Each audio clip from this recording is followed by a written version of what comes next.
Hello friends, let us now learn some important points about glycogen storage disorders. Okay, the first glycogen storage disorder is 1A, which is called as Vongrierks disease.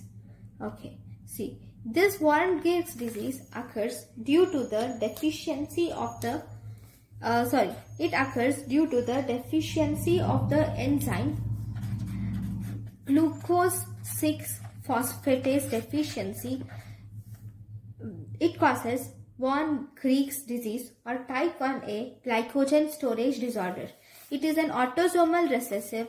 The gene mutation which is coding for this glucose 6 phosphatase is mutated, and that is located on chromosome 11q23. Here the muscle is not affected because glucose 6 phosphatase is actually absent in the muscle, so it is not affected.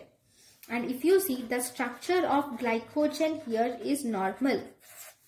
This can occur due to two types of defects.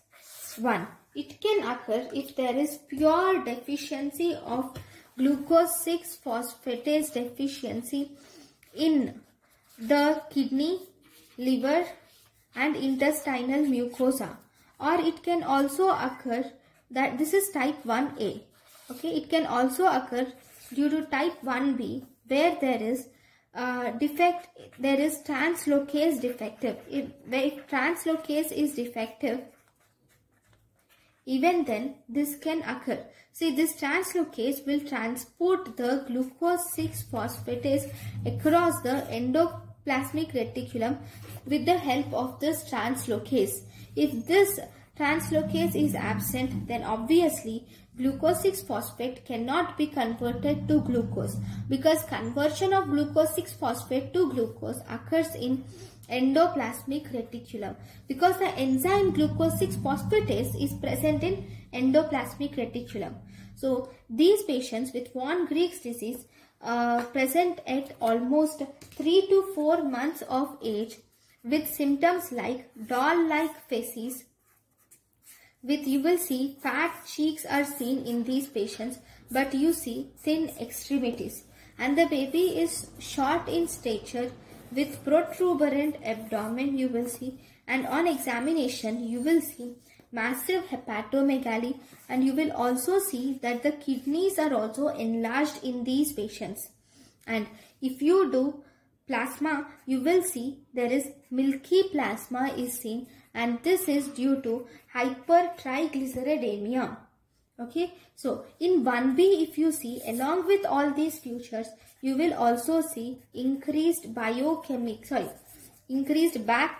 infections are seen in 1B. So what do you see biochemical hallmarks of this disease? The biochemical hallmarks of this disease is presence of hypoglycemia, decreased blood sugar levels. There will be hyperlipidemia, and there will be hyperuric acid or uricemia is seen in these patients.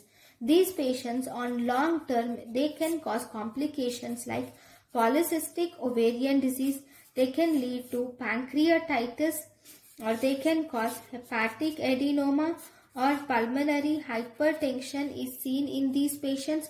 There can be renal disease on long term can occur, and these can also lead to osteopenia on long term can occur in the patients with type 1A glycogen storage disorders or Vongrierks disease. Thank you for watching my lecture. Thank you.